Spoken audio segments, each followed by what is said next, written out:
did 160x in the 2017-2018 bull run. And the thing that people don't seem to understand about crypto is that it's here to stay. I had a famous play. It was a token called Pancake Swap. I have it tattooed on the back of my neck. Okay.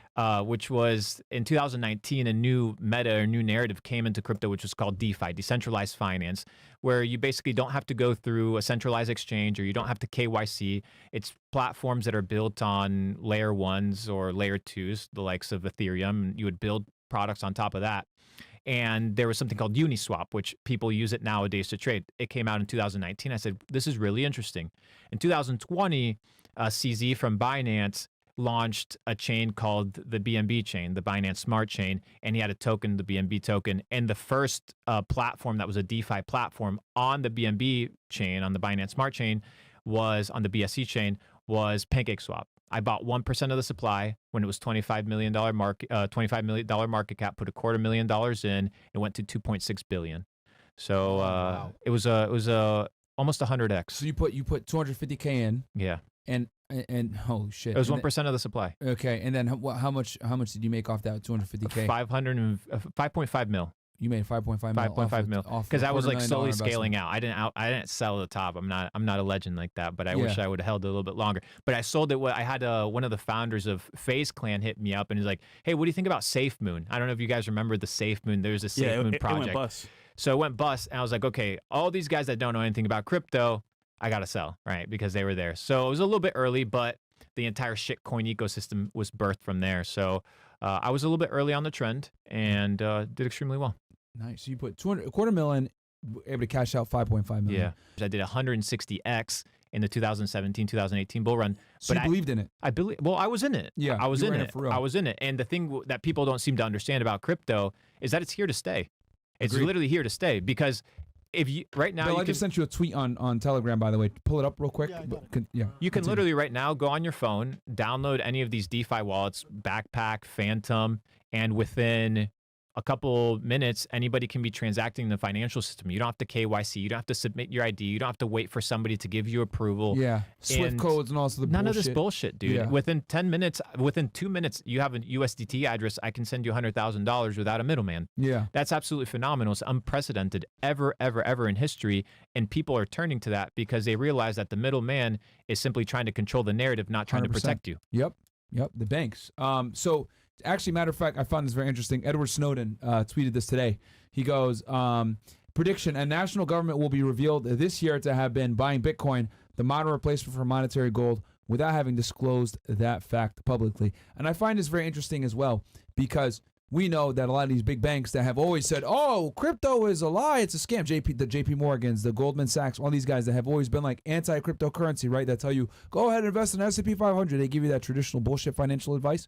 They've been buying crypto. They won't tell you that they've been buying crypto, but they've been buying it the whole time. Yeah. If you can pull up Luke Belmar Medium Predictions 2024, actually predicted that governments would actually start beginning to add Bitcoin to their balance sheet because it's a safe haven. Yeah. Because what if you are El Salvador? What if you are Argentina? What if you are some European country that is still bound to the monetary policy of the United States? You have no control when the U.S. dollar is going to print more money or when the Fed's going to print more money, when they're going to print more U.S. dollars. So you need to find safe havens. Treasury bills are no longer really a safe haven. So you need to be in a situation where you kind of begin to limit the exposure that you have to the policy of, or the bad policy of governments.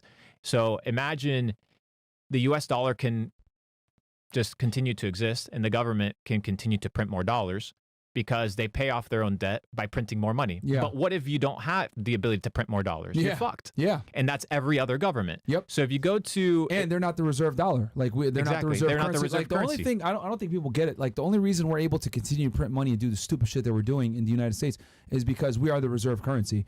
Everyone does their deals in U.S. dollars for oil, but BRICS is trying to contest that right now with Russia, Brazil, and all these other countries coming together, trying to create another currency to topple the U.S. dollar. Gaddafi tried to do it, actually, where he wanted to unite all of Africa, and they killed his ass. So there's many challenges to the U.S. dollar. And I'll say this, too, while we're at the time of recording of this episode right now on February 28th, Bitcoin right now is $61,296. Fucking crazy, bro. And what you think is going to hit? I mean, new yeah, highs? pull up the article real quick. Yeah. Scroll down to money and markets. I tend to make predictions once a year or so. For example, new countries begin conversations toward Bitcoin as legal tender. So right now we have El Salvador, which legalized Bitcoin as real money, which means anytime a sovereign nation legalizes tender, the IMF has to basically say, hey, this is money.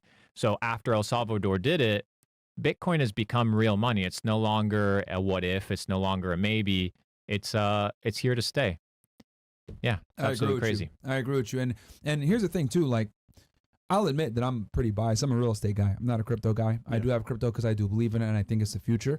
But I mean, even as a traditional investor, whether you're a stock guy, you're an S&P 500 index fund guy, you want to be a real estate guy, precious metals, whatever it may be, I think everyone now at this point understands that if you don't have cryptocurrency in your investment portfolio, you're fucking up, because it's probably one of the best performing.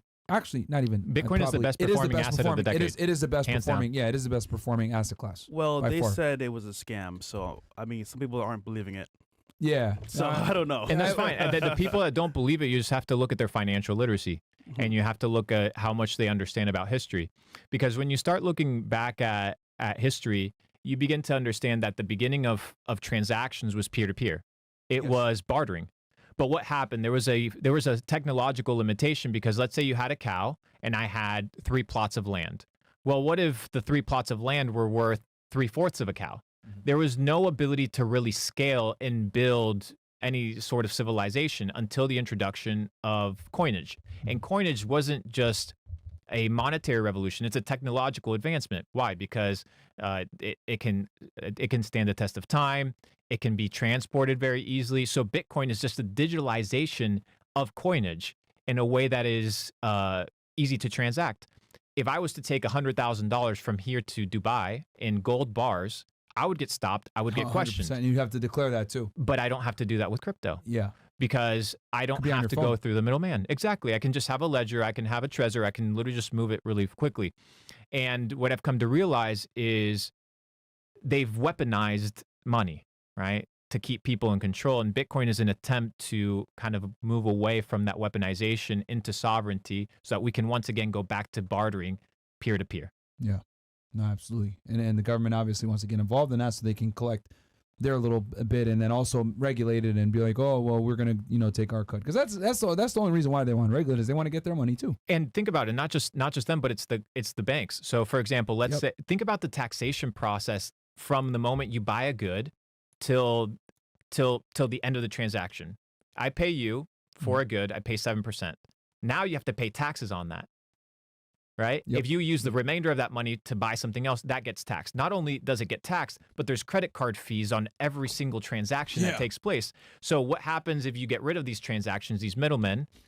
These people can no longer make money, which obviously is their business. People think that the business of the bank is to hold your money. No, they make money on remittances. They make money on investing the things that you deposit.